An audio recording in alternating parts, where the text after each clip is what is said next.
Hi guys, I'm Natalie. And I'm Melindy, and this is Wedding Advice by Pink Book. Melins, your speeches at your wedding, they were different, they were on time, they weren't too long, they were amazing. But I must say it was quite tricky to decide who to speak and how long each speech has to be. So this video is really helpful. We break down the key elements that make your speeches perfect on the day. Don't forget to comment below, tell us your stories, tell us what you want to see. Enjoy the video. And happy planning!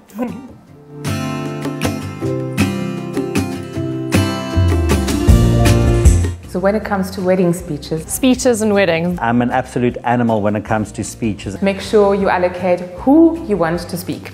Ensure that it's people that you know can speak well. You should not ask someone to do a speech on the wedding just because of who that person is. You need to make sure that person can do it in front of so many people. So it's very important to make sure that person is comfortable, because if he or she is not comfortable, it can ruin the whole wedding. Again, it also depends on the client and the culture and the style and type of wedding. You should have a master of ceremonies. The best man should give a speech, the father of the bride and the groom. There often is a representative from the male side of the family as well. So sometimes it is the father of the groom. The bride is going to have a few girlfriends who might want to say something, and then the couple, or just the groom, or just the bride sometimes themselves. And then of course your MC. Your MC is very important. You know, I would give him a few things to say as it is, and really prep him in terms of what you want said. And then what I really love and what really reaches us the most is when the bride and groom actually speak. So we really do encourage our brides to say something, whether it's a 1-minute thank you, and then with the groom. And you know, if they feel that they're not strong enough to stand and speak on their own, or they don't have enough confidence, do it with someone else. But I think it's really something that's nice, and the guests feel that they really connect with the bride and groom like that, and they feel that they have a lot of gratitude for them. There's a difference between a speech and a toast, and some people forget that. That's a real South African thing for people to forget. If you have a toast, you have to factor in the waiters having to fill up the glasses with bubbly, and the time that will take, because you don't want during the speech waiters to walk around and fill up the guests' glasses. So it's very important to, when you plan the timeline, to say, is it going to be a speech or is it going to be a toast? If it is a speech, then usually around 5 minutes works best. So we usually work it out 5 minutes per speech and 7 minutes per toast, just to factor in the time of filling up everyone's glasses. We are limiting the speeches to no more than 6, which in my personal opinion is already quite a lot, but after starter I would say have 3.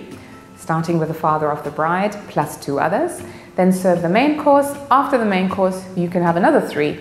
And if the dream version comes true, each slot of speeches is no longer than 30 minutes. That, from experience, is actually already fairly long. I always allocate 3 to 4 minutes for MC in total, the father of the bride, and as well as the best man. A groom shouldn't go longer than 5 to 6 minutes. And the reason I say this is that people get bored really quickly, and speeches should be clean, to the point, entertaining. There shouldn't be long-winded stories, because half the guests are really not interested.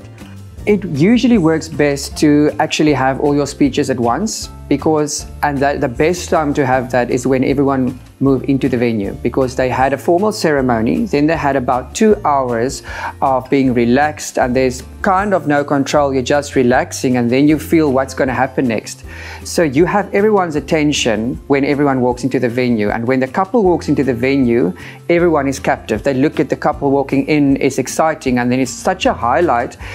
The energy is so amazing that if you can then do speeches right there and then, it's like this is the event that everyone's been waiting for. It's a big trend in Europe where everyone can stand up and say something. There's speech makers and they allocate time slots to everyone. But of course, as human error happens, someone that's been allocated 5 minutes could speak for 25 minutes or could speak for 45 minutes. And we have no way of being able to cut them shorter. So this then in turn affects all our food service. So if you've got beautiful fillet waiting to come out, this affects that.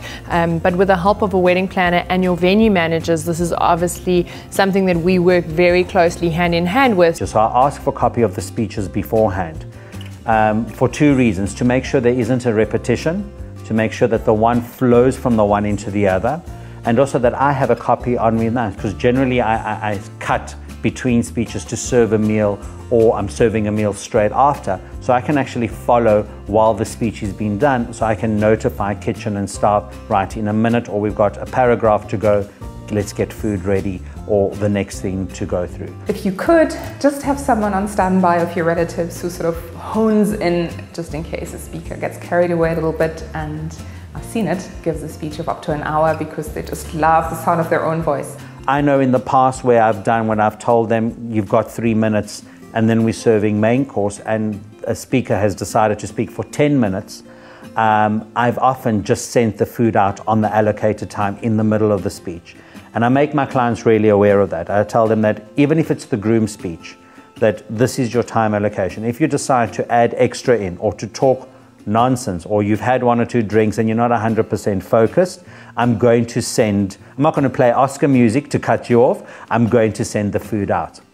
You know, and it's also, and I always like to keep an eye on the people who are speaking to make sure they haven't had too much to drink up until the speeches, because that's usually when the wheels start falling off, where they don't stick to their written speech and they start ad-libbing into their speeches, and that's where you start losing your audience.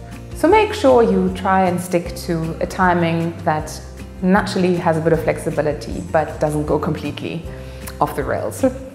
Thank you so much for watching. Be sure to subscribe for some new content. Ring that bell if you want to get some notifications when we post new videos. And if there's anything you'd like to see, please comment down below. Until next time, Happy planning!